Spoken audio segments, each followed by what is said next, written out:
Muchas gracias. Bueno, puedo hacerle algunas breves observaciones sin querer agotar un problema que es tan importante y tan difícil de abordar.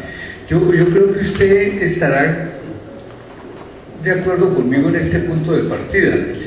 Nuestro mundo es un mundo politeísta y para nosotros ya no existe la figura del gran autor. Foucault es un autor entre otros autores con el que uno puede trabajar. Ahora bien, ese autor no es una especie de figura total, completa y única. Ese autor es varios autores a la vez. Su obra se puede periodizar, se pueden, digamos, mostrar cursos de desarrollo diferentes. Es un espíritu muy vivaz para que no hubiera evolucionado, ¿no es cierto? O sea que en cambio de un gran autor es un autor, y en cambio de un autor posiblemente sean varios autores, lo cual facilita hacer un trabajo por jirones, ¿no es cierto? El asunto es el siguiente: emplearlo no significa exactamente pensar lo mismo que él pensaba ni cosas de ese estilo. Hay que hacernos de una manera muy fuerte a la idea que predicaba tanto Pierre Bourdieu cuando lo interrogaban sobre Marx o sobre Weber. Él decía: con Marx y contra Marx, con Weber y contra Weber. Hay que ser capaz, digamos, de tener esa disposición para ver exactamente qué es lo que nos sirve de un autor, exactamente porque nuestra época ya no es la de los padres de la iglesia ni cosas de ese estilo. Ahora bien, me parece muy importante la observación que usted hace de que hay un núcleo del trabajo de Foucault que está muy asentado en su propia sociedad, lo cual quiere decir que las traslaciones que podamos hacer de ese núcleo son difíciles y plantean problemas metodológicos complejos. Ahora, por fuera de eso, también podemos encontrar otro, digamos, elemento que es mucho más desterritorializado, que tiene mucho más alcance y que no se remite a análisis históricos puntuales, ¿no es cierto?, Bentham, sino que se refiere más bien a nociones de mucho más alcance, y esas nos resultan de muchísima más utilidad. Me parece además que hay que plantearnos seriamente eso que se llama ¿qué es hacer hablar a un autor? Es decir, ¿qué uso nosotros podemos hacer en general de este autor, ¿no es cierto?, y de otros autores?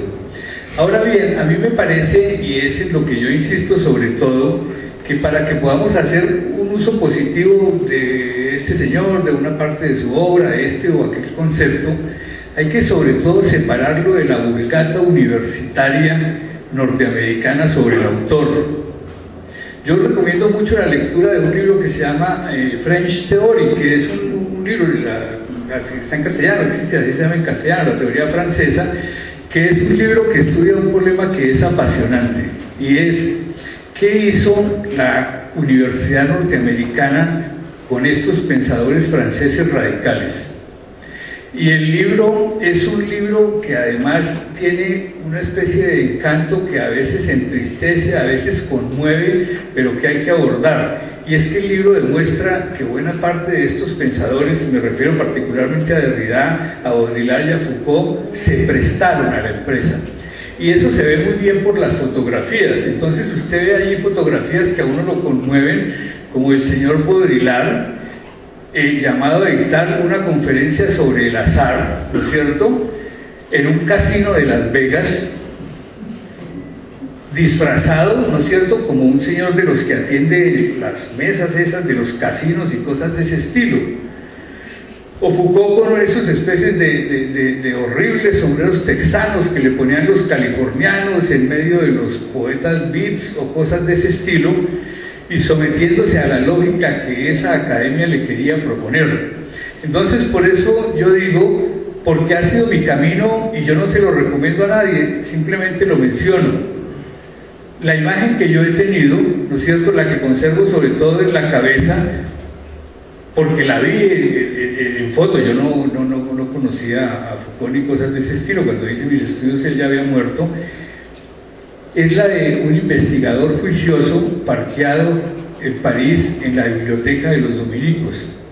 O es lo de un investigador juicioso que quiere penetrar los secretos de la sociedad romana y le pide a su amigo Paul Bailey que le ayude a avanzar en el latín. Ese es el recuerdo y la imagen que yo conservo. La otra imagen, recuerdo mucho la tragedia del psicoanálisis en Estados Unidos, cuando a principios del siglo XX la Universidad de Clark invita a Freud, ¿no es cierto? Es una historia muy conocida y la cuentan los biógrafos de Freud, a los Estados Unidos para que dé sus famosas lecciones sobre el psicoanálisis y hacerle un homenaje. Al descender del barco, Freud le dice a sus dos compañeros de paseo: ja, ja, ja, no saben que les traemos, ¿no es cierto?, el veneno. Lo que dicen los comentaristas es que la sociedad norteamericana supo qué hacer con ese veneno, y de eso que se pensaba tan revolucionario hizo una profesión de clase media, ¿no es cierto?, que genera dependencias en gentes que pagan mensualmente por una consulta, y tal vez lo único que quedó bueno de ello fueron algunos trazos de las películas de Woody Allen. Bien. Que ya más cuando la pregunta es muy difícil uno sí. amplía la conferencia. Está en la segunda parte. Bueno, bien, no sé si haya otra inquietud por parte de los asistentes. Les recordamos que esta conferencia está siendo transmitida gracias a la colaboración de la Red Nacional Renata, y que pues está disponible para los que la soliciten. Va a permanecer en un link de la página en la web que luego proporcionaremos. Pero aquí hay problemas importantes para la reflexión sobre el oficio del historiador, y queremos agradecerle al profesor Renan Silva todas estas inquietudes que nos ha planteado sobre el problema del uso de las fuentes, de los archivos, y un poco la conclusión podía ser que la buena historia no puede existir sin buenas fuentes, sin buenas reflexiones y sin buenos